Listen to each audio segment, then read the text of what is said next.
Now, he helped create the National Inventors Hall of Fame in the U.S., which honors those responsible for great technological advances that made progress possible. Well, as the first director there, Dr. Sobey met and interviewed the world's most famous inventors, including those who developed the MRI, the CAT scan, and cardiac pacemakers. And it was then that he found out that while these inventors were not the best students in school, they turned out to be the most successful inventors. Dr. Sobey then incorporated what he learned from them into a program called Kids Invent to help kids succeed. He was in the studio to tell us more about the program and his passion for creativity and invention. And the interview was started by asking him how he got interested in teaching kids. Toys are the way that kids learn about the world, and so it's the best avenue to get a kid interested in learning about science. Do you think it's suited for every age, though? I mean, you play toys since a young age, but how do you get them interested and to understand the concept as you're trying to from a very, young age? Well, children learn by playing, and they play mostly with toys, and that goes on up through people entering graduate school. We do the same activities like building the electric car with a child in elementary school, and middle school, and high school, and college, and graduate school, and there's learning at every level because it's a real activity. They get to express what they already know and then get to ask questions about what they don't know. So you've brought in a few toys this morning. I mean, this is the electric car. Yes. So for example, this one, I mean, if it's a simple version, I guess, of what we see in normal toy cars. What is the lesson that one would learn from this? They can learn by building this about a quarter of the physical science curriculum standards for the entire year. They will learn in building this, plus they also learn the methods of science, because this is an experimentation. I don't tell them how to build the car. I give them the materials. I say, can you guys build an electric car? And kids say, oh yeah, we can do that. I said, okay, we'll go do it. And of course then the kids say, well, tell me how.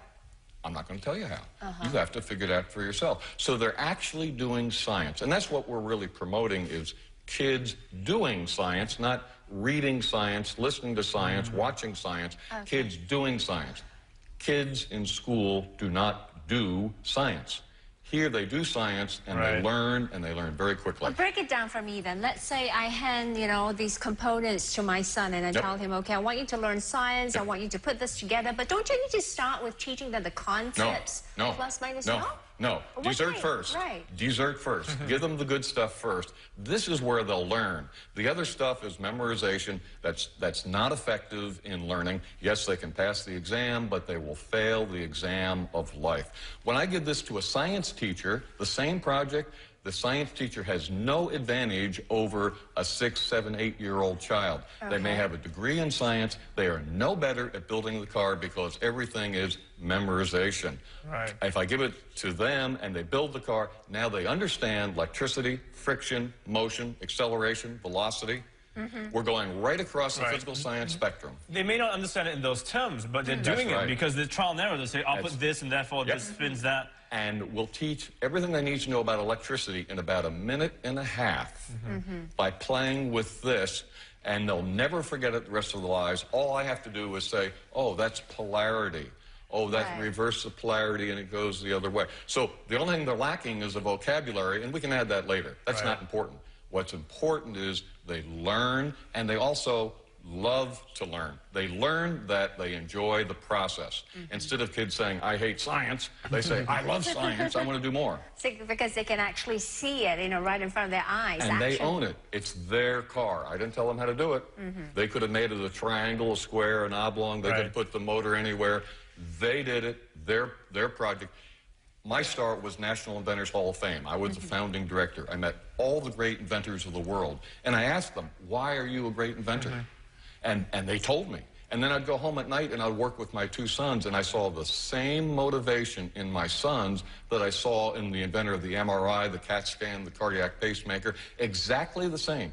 We have bottled that in this approach to learning science. Making kids inventors. And when we make them an inventor, then they own the project, they want to know more. Instead of saying, is this on the exam?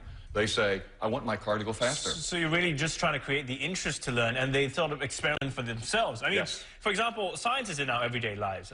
We've talked about a more technological style here, but you've got another simple toy which has to do with straws. Yes. Show us how that works, and again, tell us, I mean, for example, what would that teach us? This is a wonderful activity to get kids doing science. We showed them how to make this because it would take them a while to figure it out on their own. It's a big straw. I went into a coffee store and swiped a couple, and a regular straw, and just taped one end, and we show them, boom, it goes, a good one will go 20 meters. Yeah. Right. But the first time they do it, it will only go 2 or 3 meters. So they have to observe, which kids are not used to, adults aren't either, and report, oh, my rocket went to the left. Then I ask them, why did it go to the left? I don't know. Well, there's something on the rocket that forced it to go to the left. We're teaching them the basics. Observe, report, associate cause with effect, make one change. Nowhere in school is that done. Everybody is such a rush to tell them potential energy, kinetic energy, and give them all the terms. They never get down to the basics of observing, reporting, associating cause and effect. So I guess in a way you're asking them the questions. They have to find their own answers. You That's don't right. give it to them. That's right. I keep asking them. questions. And rather than telling them something, I ask a question. Your brain does not work. You don't start thinking until you hear a question. If I give you an answer, the brain stops working. I want the brain working, so I ask a question and I give them a challenge. Could it be because of our impatient nature, of our instant society, that we're looking for the answers right away and not the process of getting there? I think that certainly contributes to it, the fact that you can go online and get everything in an instant. But if we want scientists and engineers and inventors and also artists and musicians to be creative and to really make the new products and services of the next millennium, they need to have the patience to watch what's going on around the world and to take that in and then be creative with it. And if we're in such a rush to tell them everything, they're never going to be able to create things. Okay, well, point taken. So in order to teach our kids in the manner that you have just spoken of, how do we teach enlighten the adults to use that method? That's the biggest problem, because the teachers and parents are in such a rush to get it to them. And what they have to do is stop, ask the question. It doesn't matter if you don't know the answer. It's the question that's important, not the answer, because the question drives thinking. The answer stops the thinking. I guess the hard part is getting, they're afraid, I guess, that sometimes maybe the kids won't clue it into what is the actual exam question. The kids know exactly what interests them. They know what they know. They know what they're capable of learning. All we have to do is give them challenges and give them questions, and they will rise to the occasion. What is it that parents will have to bear in mind if they want to do this? I mean, besides throwing a question at them, you also have to guide them along. Well, to some degree, you guide them by providing them materials, by providing them questions, and listening to them. You know, not be in such a rush to say, we're going to go here, we're going to go there. Listen to what the child has interest in, and wherever the child is interested, encourage that growth, and just keep going, and try to expose them to new things. It is the interaction with new people, new concepts, new ideas that spawns the creative thought process. Listen to what the child has to say. You know, I guess kids are sort of like little adults at the end of the day. You know, a lot of parents, I won't say who, but, you know, they kind of make their kids take ballet and piano and all of that when they're not interested in that. They have to have a personal interest. So when a kid is curious about something, they learn better because you're excited about the topic and you discover on your own rather than just having to memorize the facts.